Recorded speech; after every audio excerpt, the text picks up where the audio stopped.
The year was 1930, and hardship lay heavy on the land like an unending winter.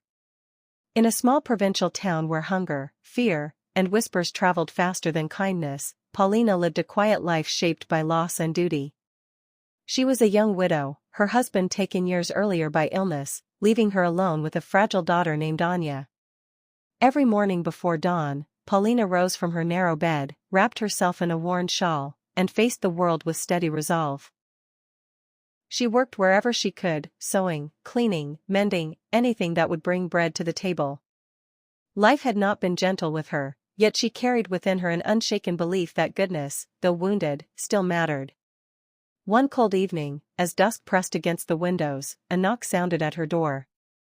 Paulina opened it to find her younger sister, Katia, standing on the threshold. Katia's face was pale, her eyes swollen from tears. In her arms lay a bundled infant, no more than a few months old, breathing softly against her chest.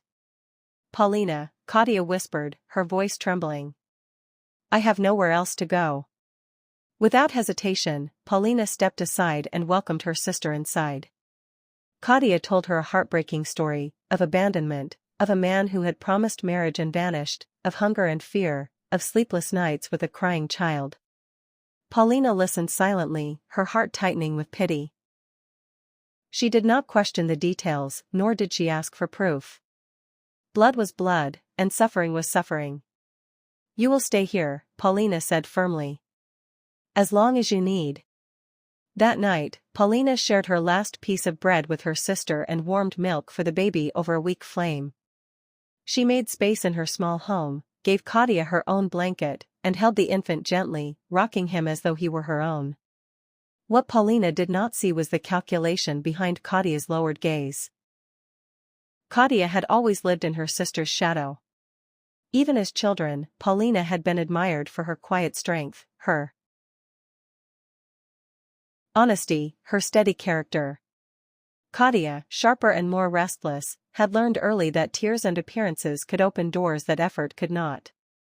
The child she carried was real, but the helplessness she displayed was carefully rehearsed. Days turned into weeks. Paulina worked longer hours to feed another mouth, and she poured her affection freely into the baby, whom Katia named Mikhail.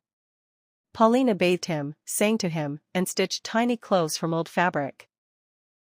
Anya, delighted by the presence of a baby in the house, followed Paulina everywhere, eager to help.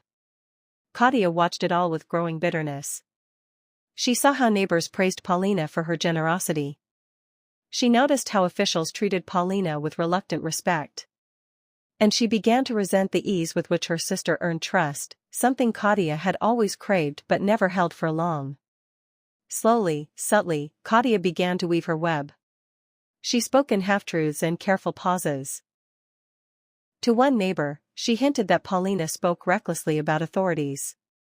To another, she sighed that her sister had dangerous opinions but begged them not to repeat it. She wrote anonymous notes, small and poisonous, slipping them where they would be found. At home, she played the obedient sister, the grateful guest. She praised Paulina's kindness while quietly observing her weaknesses. Paulina sensed none of it. Her world was already full of work, of worry, of love for her daughter and the baby she treated as her own. She believed that kindness, once given, returned in some form. She believed her sister's pain was genuine. And she believed that silence was safer than suspicion. Then one night, everything changed. There was a knock at the door, this time, sharp and authoritative. Men in heavy coats stood outside, their faces unreadable. They searched the house, turning over drawers, reading papers, questioning Paulina with cold eyes. She was accused of spreading dangerous ideas. Of disloyalty. Of corruption of thought. Paulina stood frozen, her daughter clinging to her skirt, the baby crying in Katia's arms. "I have done nothing," Paulina said quietly. The men did not listen. By morning, Paulina was gone. She was taken away for questioning that stretched into days, then weeks. Her home was sealed. Her reputation shattered. Anya was sent to distant relatives. The baby remained with Katia. And Katia wept. She wept loudly, dramatically, telling everyone how her poor sister had brought ruin upon herself. She played the role of the tragic survivor, the innocent victim left behind to raise a child alone. But lies, no matter how carefully spun, have a way of unraveling. Months passed. Small inconsistencies emerged. A neighbor remembered a conversation Katia had denied. An official noticed handwriting that matched more than one anonymous note.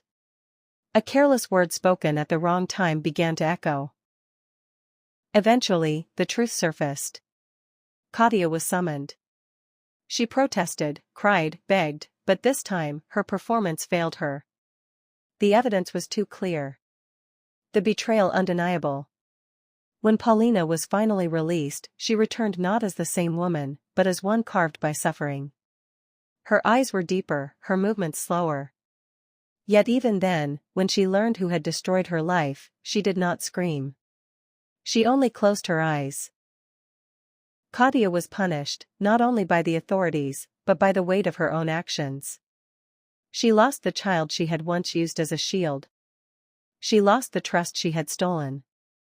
And most painfully, she lost the sister who had loved her without question. Paulina rebuilt her life piece by piece. She found her daughter. She found work again. And though the scars remained, she never lost her belief that kindness mattered, even when it was betrayed, because justice, though slow, had spoken. And silence, once broken, had told the truth.